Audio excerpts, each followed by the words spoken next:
안녕하십니까. 지표로 보는 미국 시장의 권혁태입니다. 23년도 7월 3주차 보도록 하겠습니다. 첫 번째로 미국 고용 동향 지수인데요. 아주 천천히 내려오고 있습니다. 미국 분들뿐만 아니라 그쪽 분들은 상당히 좀 걱정이 많은 분들이 많습니다. 이렇게 뭐 핵전쟁 공포만 봐도 우리가 생각하는 거랑은 전혀 천양지차로, 그러니까 우리나라에 대한 그런 시각도 많이 좀 우리랑은 틀리죠. 아무튼 그래서 그런 분들이 코로나를 무서워해서 시장에 나오질 않습니다. 근데 요번에 데이터를 보면 좀 이 참여율이 올라가긴 올라가고 30대에서 50대 주력으로 나오는 분들도 많이들 참여를 해서 시장 참여율이 올라가기는 하고 있는데, 이게 코로나 이전의 정상적인 상황보다 거의 한 1%가 정도 밑에 있는 상황입니다. 이게 올라가지 않으면 고용동향 지수라든지 뭐 실업률이라든지 잡 오프닝 구인자 수라든지 임금이라든지 좋아질 수가 없습니다. 그래서 아주 천천히, 그렇지만 이제 코로나가 좀 엔드했죠. 미국 엔드 선언하고 나서 좀 사람들이 이제 슬슬 시장으로 나오고 있는 것 같습니다. 그래서 아주 천천히 고용 관련 지표는 아주 천천히 움직일 걸로 지금 보여 있습니다. 그건 뭐 벌써 몇 년 전부터 2번으로 도매 재고인데요. 도매 재고가 마이너스와 0을 벌써 거의, 인벤토리 재고는 매월 두 번씩 나오니까 벌써 두 달째 마이너스에서 0을 왔다 갔다 하고 있습니다. 재고가 늘지 않다는 얘기는 생산을 안 한다는 얘기고요. 생산 사이클, 실물 경제 생산 사이클이 별로 안 좋습니다. 그래서 재고도 늘지를 않죠. 옛날이랑은 상황이 많이 틀립니다. 과잉, 요즘처럼 이렇게 수요가 세면 생산을 많이 해서 재고가 늘어나야 정상인데 재고는 오히려 줄고 있습니다. 다음으로 중소기업 낙관지수입니다.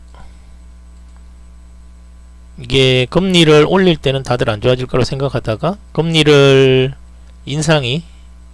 올리는 게 마지막 단계에 접어들었다고 하니까 슬슬 다시 좋아지고 있습니다.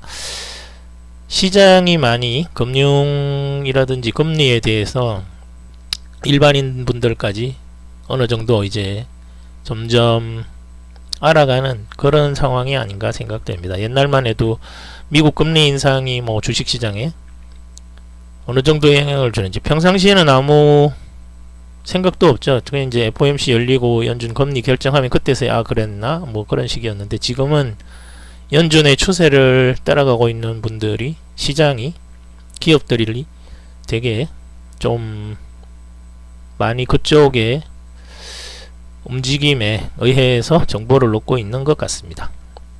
다음으로 레더북 소매 판매 지표인데요. 미국 중산층들이 주로 이용하는 지표, 소매 가격 변동률입니다.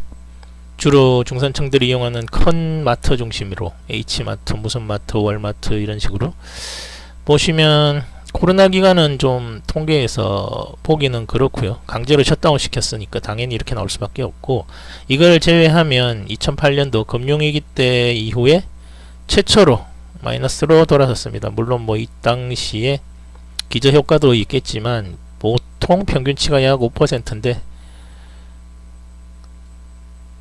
이런 식으로 V자 반등이 나오면 모르겠지만, 이게 추세적으로 지금 전체적으로 산업 생산 실물 경제가 쭉 빠지고 있기 때문에 V자 반등은 힘들 겁니다. 그러면 이게 전체적으로 좀 침체 초입이라고 보는 게 마땅한 것 같습니다. 50년 담보대출 금리는 7월 연준 금리 인상이 확실시되니까 당연히 올라갔고요. 올라갔는데 나중에 보시면 아시겠지만 CPI가 되게 좋게 나오면서 장기물들이 금리가 좀 떨어져서 다음 주는 이게 좀 하락으로 나올 것 같습니다. 핵심 소비자 물가 지수인데요. 에너지 가격 하락으로 인한 상품 물가 하락, 부동산 가격이 지금 반등 중인데 데이터로는 계속 6개월에서 1년 정도 지연 효과가 나타나서 지금 부동산 지표도 계속 하락하고 있고요. 서비스 임금은 계속 상승하고 있는데 상승률이 조금씩 낮아지고는 있지만 글쎄요. 아무튼 그래서 결론은 4.8% 계속 하락 추세에 있습니다. 좋아지고 있다고 보는 수밖에 없을 것 같습니다.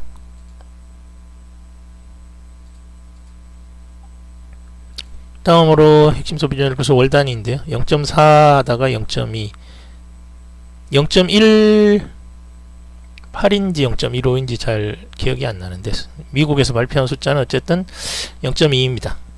월 단위로 개선되고는 있는데 이게 옛날 코로나 이전에 0.2 밑으로 유지가 계속될 수 있을지는 지켜볼 필요가 확실히 있죠.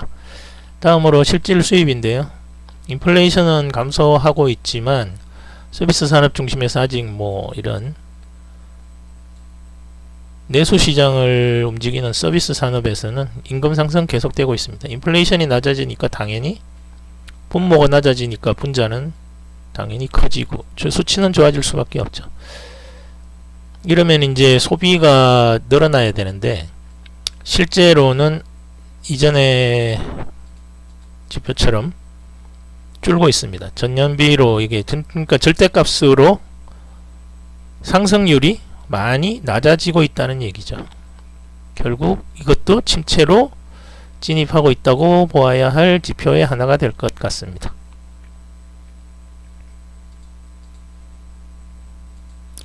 공급자 물가지수인데요. 공급자 물가지수도 생산을 줄이고 있는데 이게 좋게 갈 리가 없죠. 미국의 지난주에 발표된 수출입 물가격지수도 다 하락입니다. 결국 이제 인플레이션은 줄겠지만 시장도 단기적 침체든 장기적 침체든 그건 이제 가봐야 알겠지만 침체를 피해갈 수는 이제 없을 것 같습니다. 시장도 이번 아마 9월달 내만여의 날 정도 되면 뭔가 좀 지금부터 변동폭이 커지면서 하락으로 돌아서지 않을까 지금 보고 있습니다. 핵심 공급자 물가지수 연단위도 마찬가지입니다. 쭉 내려오다가 2.4% 이런 물가지수를 뒷받침하는 수출입 물가 가격지수도 다 하락폭이 심해지고 있습니다. 결국 지표로만 보면 이미 실물경제는 침체 초입입니다. 네, 다음으로 채권 선물 시장 보면 워낙에 데이터가 좋게 나오면서 조정받던 금리가 내려왔습니다.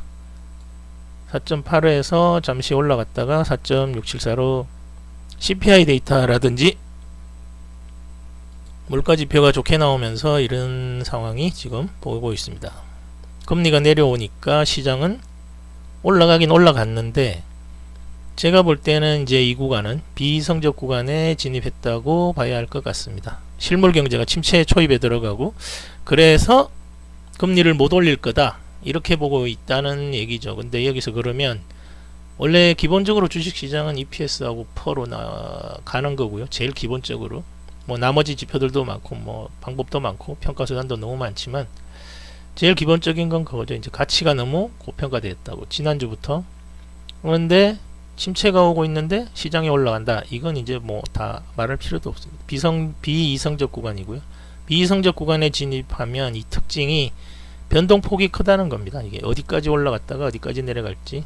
선물 시장부터 해서 요즘은 특히나 그 만기가 제로인 옵션들도 트레이드를 되게 많이 하더라고요. 미국에 보면 그런 것들이 어느 날 순간 만기일로 갈수록 한 방향으로 가면 이게 옛날처럼 한 방향으로 되게 짧은 순간에 움직이는 시점이 올 수밖에 없게 됩니다. 그래서 조심을 하는 게 좋을 것 같고요. 그래서 이번 주는 급등락 구간에 진입하고 있고 이렇게 되면 이제 대형의 영역이죠. 고수분들인지 뭔지 얘기하시는 대형의 영역으로 시장이 진입하고 있습니다. 일단 지표로만 본 미국 정리를 해보면 상품과 부동산 지연 효과로 물가는 많이 하락했습니다. 그래서 이제 좀 금리를 올릴 필요도 없는 거 아니냐. 결국 침체 때문에 금리를 못 올린다 이 얘기죠. 지표와 실물 레깅 효과로 주식시장은 이제 비이성적 구간에 진입했고요. 지표는 말씀드린 대로 유동성, 아직도 유동성이 살아 있습니다. M2라든지 뭐 이런 것들이 시장이 어마어마하죠. 아직도 전혀. 그리고 미국 재무부에서도 계속 뭐 돈을 풀고 있기 때문에 연준하고 돈을 걷어들이는 속도와 돈을 푸는 속도 중에 돈을 걷어들이는 쪽이 조금 세긴 하지만 실제로 바닥에서 보면 뭐 여러 쪽 봐도 아직은 유동성 효과가 남아 있습니다. 다음 주는 실물경제 산업생산 관련 지표들이 많이 발표되고요. 건축 지표도 발표됩니다. 얘네들은 별로 좋을 것 같지가 않죠. 물가, 수출입 물가가 제일 기본적으로 하락하고 있기 때문에 다 안 좋을 것 같습니다. 그러면 이제 인플레는 하락해서 얘는 이제 좋아지겠죠.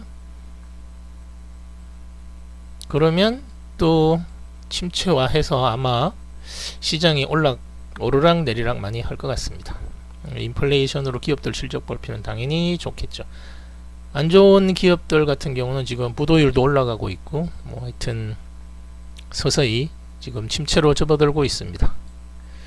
물가는 말씀드린 거고, 네. 하여튼 이번 주부터 비이성적 구간에 진입해서 좀 잘 대응을 하는 게 필요한 시점에 진입했습니다. 뭐 갖고 있는 포트폴리오는 이제 반도체는 일단 다 매도했습니다. 유동성으로 올라와서 물론 반도체 사이클에서 가격은 이제 뭐 거의 하락 부근이지만 시장에 침체가 오고 있기 때문에 크게 못 올라갈 확실한 종목이죠. KR이 은행 지수는 워낙에 지금 바닥이라 계속 갖고 있을 예정입니다. 이번 주는 뭐 다 상승했고요. 인공지능 위주의 TCB도 상승했고요.